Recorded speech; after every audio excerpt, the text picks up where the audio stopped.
college football fans, black and gold fans, welcome in and welcome back to another special episode of the Touchdown Black and Gold Vlog, where we examine, discuss, celebrate, and honor all things college football across the entire college football landscape, but with a very special emphasis on our beloved black and gold squads of the Missouri Tigers and the Iowa Hawkeyes.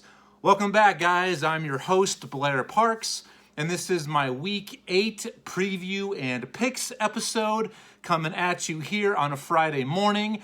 My apologies, I am a day behind. It's been a crazy work week. As you know, if you've watched previous episodes, this is straight up a hobby for me. It's an absolute pleasure to be here with you on the weekly, sharing my love and passion of everything college football with you, the black and gold family, all of you college football fanatics and crazies.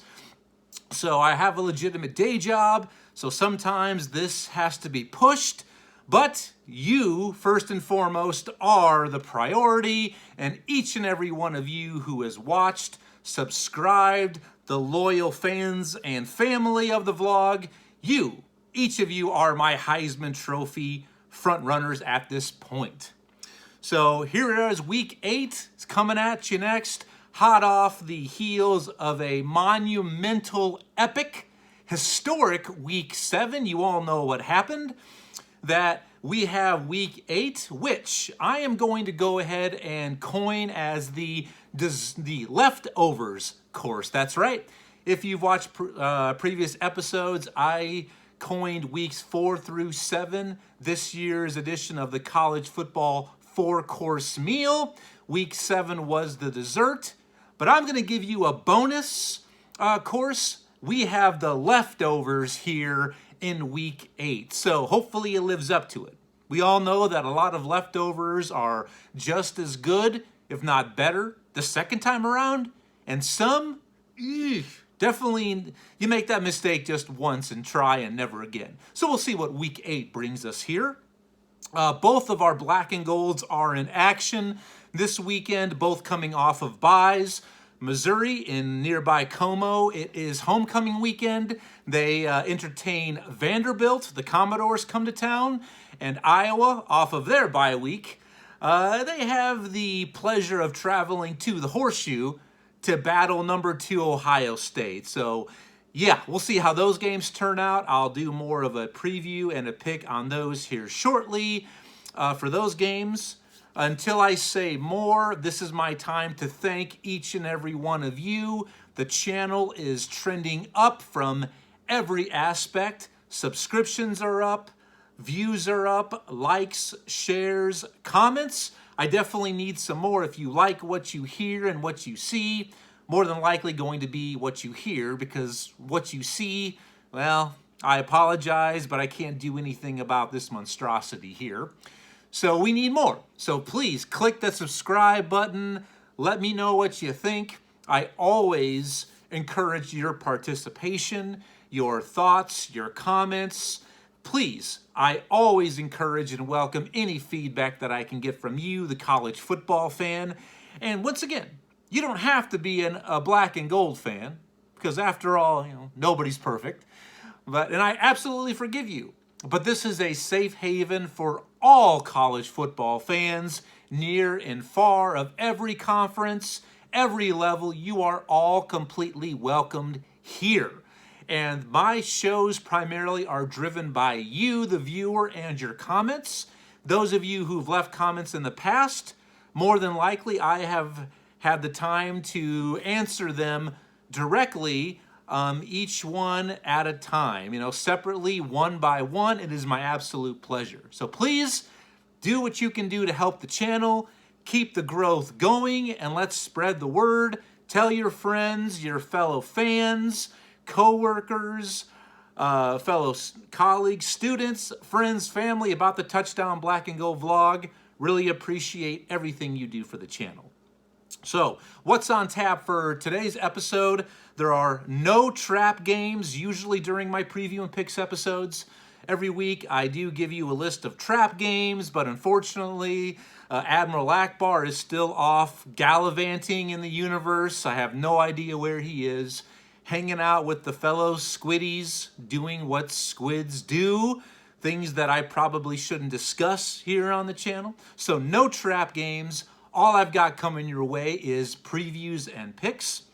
And what I do each and every week, if this is your first time watching my previews and picks episodes, is I pick 15 games every weekend.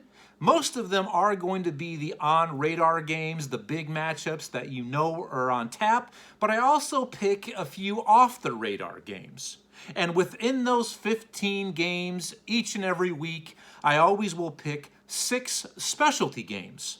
Those always include one game. It's my military. It's my way to salute the men and women of the United States military. I always have an academy game of the week, which will include either Air Force, Army, or Navy. I will always have a non-Power 5 matchup of the week. 2 studly upper tier non-Power 5 teams who definitely need to get a little bit of credit and a little bit of attention for what they've done. I will always have an FCS matchup of the week. I am all about the quality and product of football played at the FCS level, so I have to give them some shout outs, love, and attention. I will always pick any time that our black and golds are in action, such as this weekend. I will always pick the Missouri and Iowa games. And then I always have my spotlight premier game of the week, and you're not going to miss out on this week's big matchup and what I have to think about that. And this week I am joined by 2 very, very special guest pickers.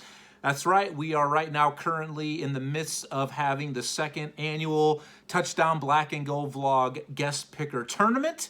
And this is initially for seeding for when the tournament begins. So up this week are my own flesh and blood. My children, my son and daughter, have shared their picks with me for these 15 games, and we'll see what they think. Are they basically gonna just follow along with Daddy's picks? We'll have to wait and see. So without further ado, let's go ahead and get into it. So this is what I'm looking to do. Prior to this season, I set my own personal goal at the end of the season to be 70% or better on these picks straight up. I don't do the spread. That's just too much work to do the research. It's really a guessing game most of the time. So 70% is what I want to end up with. Currently on the season, I am 65-40 at 62%. So I'm on track, but I definitely need a couple of better weeks. That's why I've decided to break out the Tim Dwight jersey today. Hopefully Timmy D will bring me some better luck with my picks.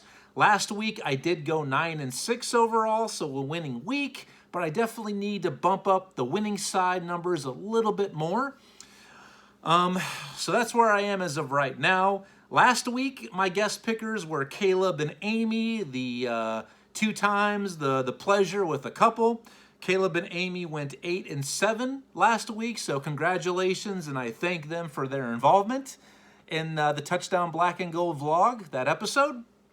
So that's where I am. Let's go ahead and move into these official previews and picks.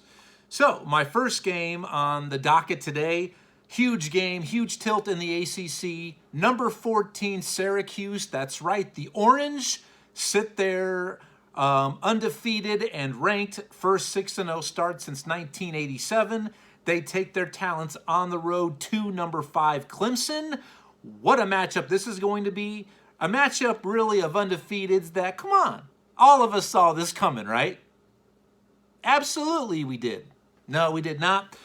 So, number 5, Clemson has been a very steady team this season. I think they really have been the most steady throughout. They have some quality conference victories.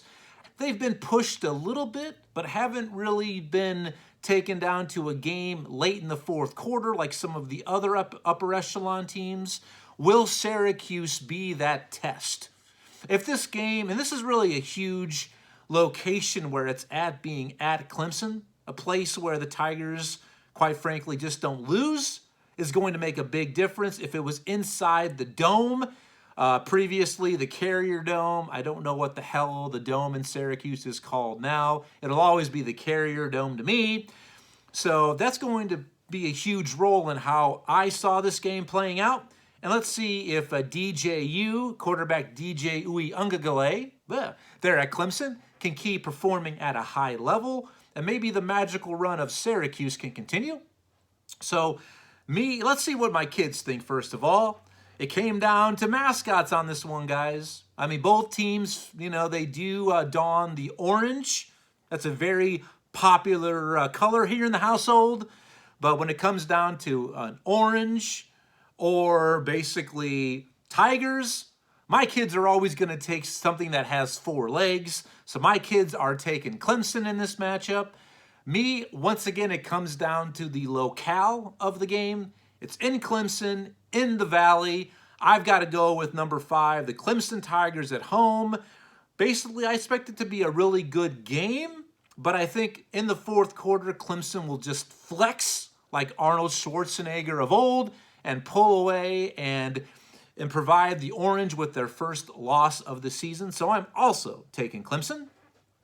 Next game we got, big one in the American Athletic. Very quietly, number 21 Cincinnati. That's right, the team that, hey, everybody forgot about Dre. Everyone's forgotten about Cincinnati. Currently undefeated, ranked number 21 in the AP poll. They travel to SMU to take on the Mustangs. Going to be a huge game in the American Athletic. Can somebody knock Cincinnati off the pedestal of being the postseason darlings from the non-Power 5? Big time game here between these two rivals in the American Athletic. I think there's going to be offense aplenty. So we'll see how we think this pick's going to go. My kids, you might see kind of a little bit of a trend going here, coming down to Bearcats or ponies. Hey, my daughter is absolutely in love with everything unicorn or horse-like. My kids are taking the SMU Mustangs at home. Me, I love the Cincinnati team, and Coach Luke Fickell continues to just wave his magic wand like Harry Potter. It's really amazing what he's doing. Everything they lost in the offseason, and they're still relative. They're right there looking to grab, yet again, the non-Power 5 berth and the New Year's 6 games. It's really amazing what Luke Fickell has done. But I like the offensive explosion by SMU quarterback Tanner Mordecai and his stud wide receiver Rice. I think they're going to light up the scoreboard. I think they just have too much offense when push comes to shove in this game. I also like SMU in a, if you want to call it, upset. But I think SMU should win this game at home. Didn't check to see what the line is, but I'm going with SMU. Next game, a big tilt in the Big 12. Two of the teams in the cellar, the basement dwellers in the Big 12. That's why I decided to pick it. I've got West Virginia, the Mountaineers, travel to Lubbock to take on the Texas Tech Raiders. I love this game. I think it's one of those under-the-radar games. And really, a lot can be taken from these games to where you're talking about the lower level of teams in conferences, because a victory to Saturday, whoever pulls out the victory, I should say, is more than likely at least going to not finish bottom of the barrel in the conference. So how we like this game coming out, my kids, they're all about anything with hooves and 4 legs. They're taking the Texas Tech Raiders. As far as when the Raider rides out pre-game to get the crowd hyped, they love that. I showed them a video. They like Texas Tech. Me, I'm right there with them again. I think Texas Tech finds a way to get it done. I love their offense, and there is something very quietly brewing there in Lubbock, a place that continues to be a tough environment to go play and win. That team is a totally different team at home, so we both like Texas Tech in this matchup. Next, big one in the SEC. Number 7, Ole Miss, undefeated. Ole Miss, the Rebels, travel to LSU in Death Valley to take on the Tigers. Wow, what a matchup this is going to be. Number 7, Ole Miss, a team, probably the team in the top 10 that I know the least amount about. They really haven't been pushed. They had a close victory at home against Kentucky, but I don't really know who this team is. Will the real Ole Miss please stand up? To me, they have a lot to prove. You know what you're going to get from LSU at home. I think Brian Kelly has done a great job his first year there in Baton Rouge as the new head coach of the Tigers. Let's see how we see this game playing out. My kids, it comes down to 4 legs. They're taking the Tigers in this one. To them, 4 legs is better than 2. So the kids like LSU at home. Me, this Ole Miss offense can definitely put up points, but they're facing a very, very tough LSU defense. Like I mentioned, I think this team has finally started to buy into what Coach Brian Kelly has preached, and I've said this, and I will keep saying it. Trust the process. He might have been the best offseason coaching hire, him or Lincoln Riley at USC. Trust in Brian Kelly. Give him 4 to 6 years, LSU fans. He'll win you a national title. He's going to do that there. Trust me. So that being said, I love the defense. Jaden Daniels, the Arizona State transfer QB. I love what he's got going on. I think him and that ruckus crowd, which we all know is one of the toughest environments in all of college football. I think the LSU fans at home are the difference. I'm taking the Tigers as well to upset number 7 Ole Miss. So we're both taking the Tigers as well. Next matchup, huge game in the Big 12. Number 20 Texas travels to Stillwater to take on number 11 Oklahoma State. Wow, huge rebound opportunity here for Oklahoma State. Very, very tough, but good loss last week, if there is such a thing. Last week at TCU, a game they looked very, very good, still in defeat. Did the Oklahoma State Cowboys? Let's see.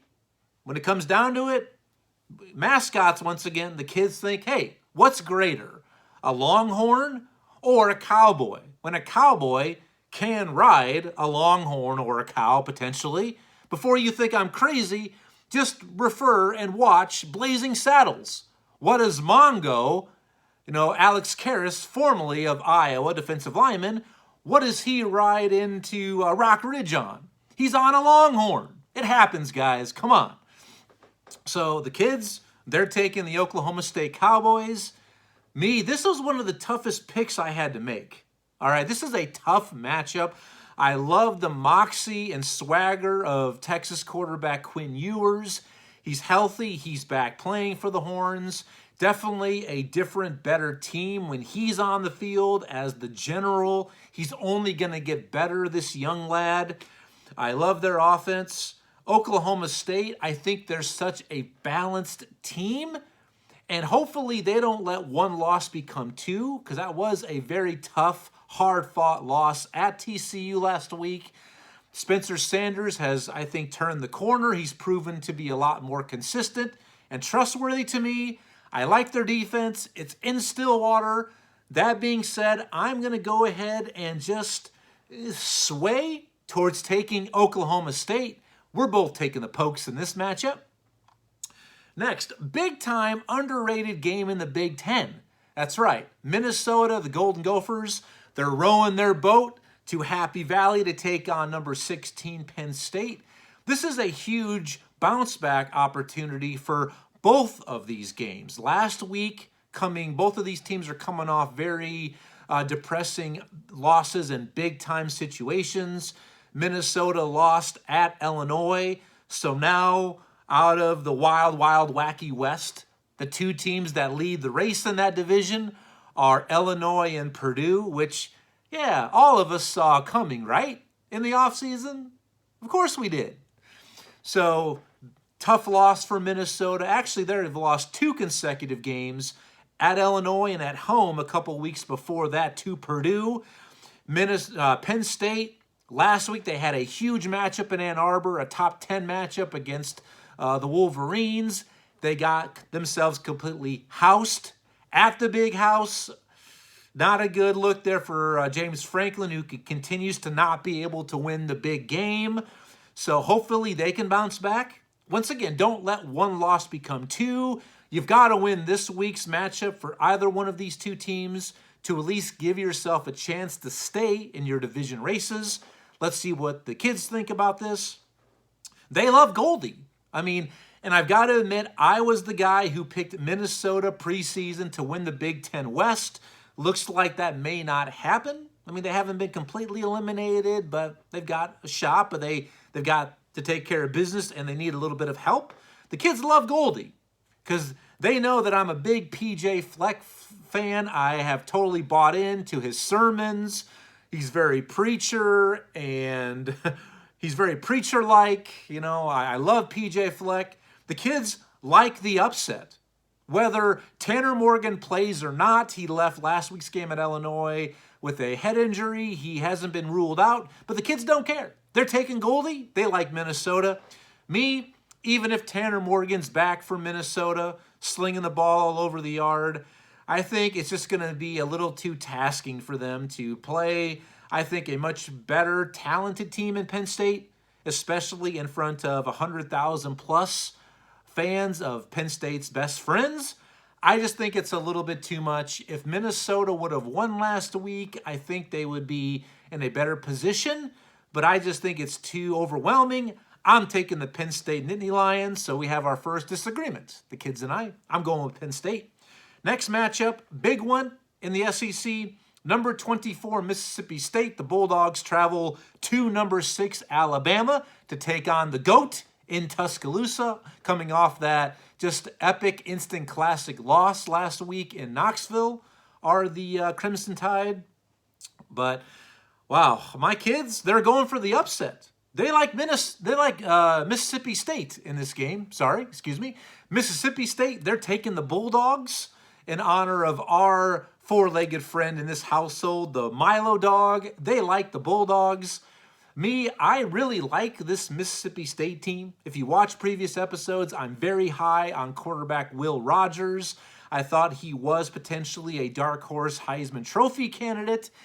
If this game was in Starkville, with all of the Mo Cowbell, all right, if that was going on, Bama a little bit beat up, maybe fragile a little bit mentally off that walk-off loss at Tennessee last week, I probably would pick Mississippi State. I'm telling you I would, but I think nobody in the business gets the most from a loss than does the GOAT, Coach Nick Saban. I like Alabama to actually roll here big time. I think Mississippi State is just too outmatched physically on the lines of scrimmage. Will Rogers will get his yards. He'll get a couple touchdowns, but I think Alabama wins big in this game, so I'm taking the Tide. We have another disagreement. Next game, big-time tilt in the Pac-12. Two of the cellar dwellers. We've got the Arizona State Sun Devils traveling to Stanford. I picked this game as a well done to Stanford after their big-time win last week in South Bend over Notre Dame. They came in 1-4 before getting that victory in the presence of Touchdown Jesus, with their only win prior to that against FCS powerhouse Colgate. I mean, other than toothpaste, what the hell is Colgate? So let's see what we think about this game. The kids, they like the Stanford Cardinal because they are environmentalists. They love the outdoors. You can't go against a tree, especially one that dances on the sideline. They like the Stanford Cardinal. Me, I love Arizona State's motto as far as fork 'em. So fork you, fork me, fork them. I love their fight song, that motto, but that's really all I love about this game. I love the Sun Devil, one of my favorite mascots in college football, but I think Stanford's just in a better position. I'm also taking the Stanford Cardinal in this game. Next game, the last game before my specialty picks, and I left it last because this was a tough decision. This game could have easily been my premier spotlight game of the week, but I did go another direction. I think some of you did expect this to be, but I did a complete 180. So the last game before my specialty picks, huge game in the Pac-12, has not only Pac-12 championship implications, but definitely playoff implications as well. I've got number 9 UCLA. The Bruins travel to Oregon to take on the Ducks in Autzen Stadium, which we all know is one of the most ruckus places in all of college football. The house that Phil Knight of Nike built. It's going to be an awesome matchup in the Pac-12. This one is absolutely must-see TV for all of you college football fans, not just fans of the Bruins or the Ducks, but all of us need to be watching this game. Let's see what we think about this game. The kids, they love the Oregon Duck. They love the color schemes, the uniforms, and they've really enjoyed watching Oregon games in the past. When I've had it on here or there, changing channels, they absolutely love Oregon. We're thinking about our friend Shayla, who's out there in Oregon. Little shout out there to you, sister. So the kids, they love everything Oregon, so they're taking the Ducks in this matchup. The upset via the rankings. Me, I have completely bought in to UCLA. I mean, I think right now, to me, my college football playoff teams, which I did unveil one of my recent episodes after week 7, I think to me, UCLA should be the second team out, number 6 in the football standings. They are right there. I think this is a really good team that a lot of people don't really know a lot about yet or consider getting a playoff berth, but they've got everything they need. They got a stud running back who runs over you and through you, Zach Charbonnet. They've got some very reliable stud receivers. I mean, a guy named Bobo is one of their receivers. He's a stud. I mean, he's Bobo. How can you go against the Bruins? And they've got fifth-year starting quarterback DTR.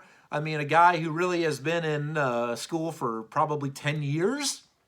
I like everything about this team. What they do offensively, they are physical on the lines of scrimmage. That's right.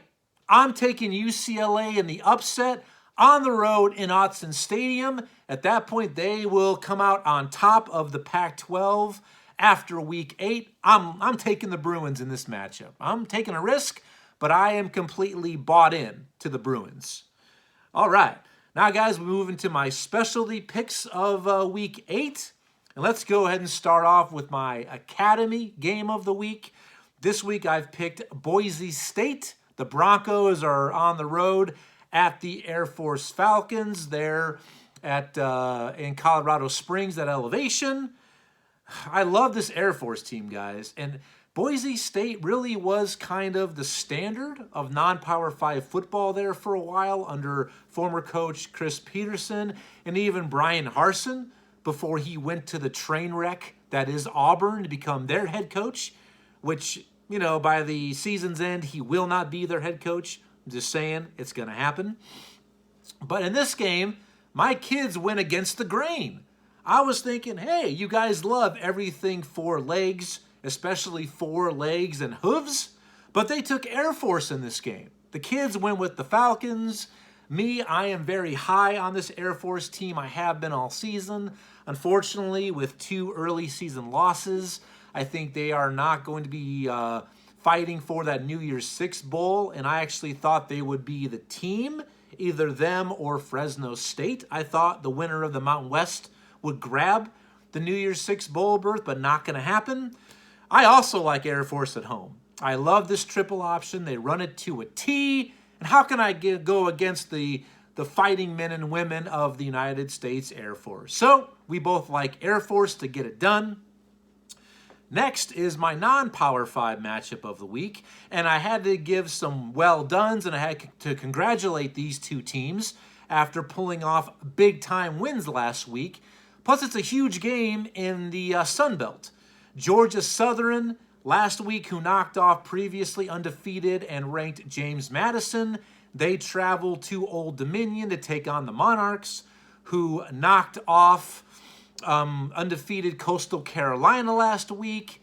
So who do I like in this game? or the kids. Guess first, the kids, they're going with Old Dominion in this game. They just love the monarchy, fresh off of watching Prince Charles become King Charles. So they like Old Dominion. Me, wow, just watching Georgia Southern dismantle Nebraska in Memorial Stadium earlier this year, which they ended up becoming the coach killers officially. The next day, Scott Frost is relieved of his duties. And I love this quarterback, Van Treese. I think he's got something going. He's out there. He's a great conductor along with Eno Morricone, John Williams. I'm taking Georgia Southern on the road to get the victory in this one. Next, my FCS matchup game of the week, and what a matchup it is. We've got a top 7 matchup. Huge game in the Big Sky Conference. Number 7 Montana, the Grizzlies, travel to number 3 via the FCS polls, the Sacramento State Hornets. And I didn't know what their mascot was, so hold on that. The kids, they like Sacramento State. Me, I've also got to take Sacramento State. Before I did some research for this episode, I always like to know mascots of college teams. I think it's one of those things that, kind of is one of my hobbies. I really enjoy it. But Sacramento State are the Hornets, but also his name is Herky. Herky Hornet, just like Herky Hawkeye. So how can I go against Sacramento State? From here out, Sacramento State's got to win the FCS title. So I'm also taking Sacramento State because of Herky the Hornet. All right. Before that, I was going to take the Grizzlies, actually, before I did some research. Now, next is time for my 2 black and gold picks of the week. Let's start with Vanderbilt traveling to Missouri. Homecoming weekend. Missouri's coming off a bye week. The Tigers have been so close the last 3 games. That absolute heartbreaker at Auburn. The very, very inspired performance the next week at home against number 1 Georgia. They almost took out the number 1 team in the nation. And then the last time we saw them, that 7-point defeat in the swamp against Florida. Team has been so close. The bye week came at a great time. Get healthy, refresh, recalculate. It's homecoming weekend. Vanderbilt has lost 24 straight SEC games. That's right. Will they end it? You can make it 25 straight SEC losses for Vanderbilt. I like Missouri at home this weekend. Not big, but I do like a convincing victory. This is not your father's or the same old Vanderbilt team. They are much improved, but Clark Lee and Vandy still has a lot of work to do to be competitive week in and week out in the SEC. So I'm taking Missouri in this game. And the kids, they love Truman. They can't go against him. We both like the Tigers to get it done this weekend. Next, our Iowa Hawkeyes travel to number 2 Ohio State to take on the mighty Buckeyes. Whew, well, Iowa, let me set the stage, has not won in Columbus. It's been last time was 31 years ago. Ouch. I mean, we don't play them every year, or every other year, I should say, in Columbus. So that number is a little bit fraudulent, but still. 31 years since we last won in Columbus. Ohio State has been our daddy. They just have been. Like Pedro Martinez said of the Yankees when he was pitching with the Boston Red Sox. Oh, let's start with what the kids think. I mean, they like Ohio State because they see the number 2. They hear me talk about Ohio State. I mean, their offense, their defense much improved. I mean, how can you pick against them? Against Iowa. The kids like Ohio State. This game, I would love, obviously I'm a fan, and we've seen stranger things happen, but Iowa is a 30-point underdog on the road for good reason. We've seen their offense, or I should say the offensive offense, lack thereof. It's been completely inept, non-existent. I don't expect any changes to that offense out of the bye week. I really don't. I just hope the defense keeps this halfway respectable, like 20 points or less. Because yes, the entire season for Iowa, when it's come down to Iowa football this season, has been the joke and embarrassment of the offense that it is, and for good reason. They are 131st out of 131 teams in total offense, but that's been the overall character, that this defense continues to not be noticed for what they're doing and what they've done. We continue to waste a golden age of defense in Iowa City. Defense, keep it close. That being said, I hope Ohio State doesn't cover. I would love to see the Hawks win. I'd love to pick them, but I just can't do it. Especially the last time we played these guys, that 55-24 beatdown we put on the Buckeyes in Iowa City back in 17. I know they want to atone for that. So hopefully they just don't embarrass themselves on national television. The Fox Big Noon kickoff at 11 o'clock. Makes sense. So I'm going with Ohio State as well. I picked the preseason. Buckeyes get it done, but Hawkeyes just try to look competitive. Do what you can. I don't believe in moral victories. That being said, I'm going to move on. All right, here we go, guys. My premier spotlight game of the week. Huge tilt in the Big 12. And to the winner of this matchup goes first place by themselves in the Big 12. I'm talking about number 17 Kansas State. Travels to number 8 and undefeated TCU. A matchup of two heavyweights that we all knew preseason would determine who was going to be in front of the Big 12 conference, right? Yeah, of course, we all saw this one coming. No. And it's crazy what's happened in the Big 12 this year. Hands down, I think is the deepest, most entertaining conference in college football this year. At the bottom is Oklahoma. I mean, who would have saw that coming? It's crazy. Absolutely crazy how it's been completely turned upside down. So how we see this game, two really good, excellent teams. The TCU magical run, hopefully it continues for some of you. Me, I did pick TCU preseason to advance to the Big 12 title game. I did not pick them to win it, so I'm on par so far anyway, because I do know a thing or two about this great game of ours. So how the kids see it comes down to colors. Not just that, because both of these teams don the purple. You know, fear the purple. I love it. But the kids, they love the TCU Horned Frogs. They watched some of the game last week when it was on. That overtime thriller. They're in Fort Worth. They're taking the Horned Frogs of TCU. Great pick. Can't hold it against them.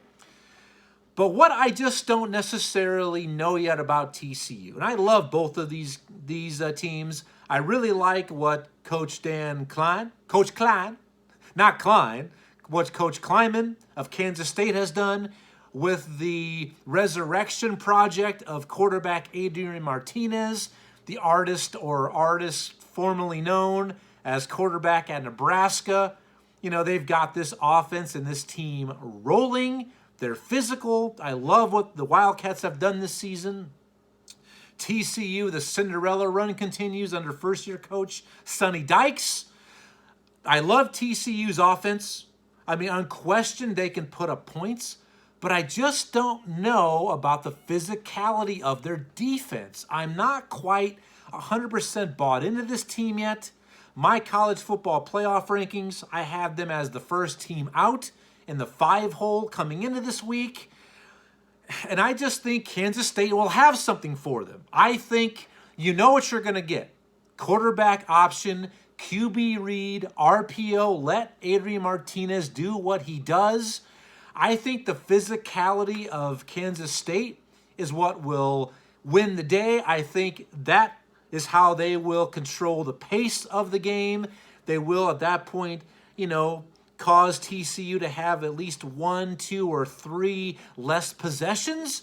I think Kansas State finds a way to gut out a victory. They just do. I love what they have. You know what they're going to do, but I think they're just tougher. That's right. I like the Wildcats to leave Fort Worth with a huge, huge victory. TCU also kind of in a little bit of a letdown situation. after that last week's euphoric win over Oklahoma State. I'm taking the Wildcats to pull the upset in Fort Worth. That's right. Hopefully I'm right. We'll see how it goes. Best of luck to my children. We'll see how they do as far as their seeding moving forward for the guest picker tournament, which will start here in a few weeks officially. But that's it. That's this week's episode, my Week 8 preview and picks. Please like, share, subscribe, click the button, comment, let me know what you think about my insight, my analysis. Did I miss something? Did I botch something? Feel free. You can call me out. I have no pride issues left, okay? I've been married long enough. My wife has done her job very well. So call me out if you need to. Do you agree or disagree? Remember, I always encourage and want, I beg you for your participation, your comments. Let me know what you think. Spread the word, spread the love. Let's get it out there about the Touchdown Black and Gold vlog. And thank you for all you've done and everything you will continue to do for the channel. Without you, none of this is possible. Thank you for your support and your time. Now, much love, Sammy Sosa style, to all of you out there. Be looking for my Week 8 review and recap episode. That should be posted either Tuesday afternoon, early Tuesday evening at the conclusion of Week 8. So be on the lookout for that. But before that, I like to say to all of you, thank you once again for tuning in. Have a great weekend. Enjoy the football. Be safe. Party like it's 1999 responsibly if your team pulls a big win this weekend. So until then, I say to you, thank you for joining me on this episode of the Touchdown Black and Gold vlog. I'll see you next week. Take care. Bye-bye.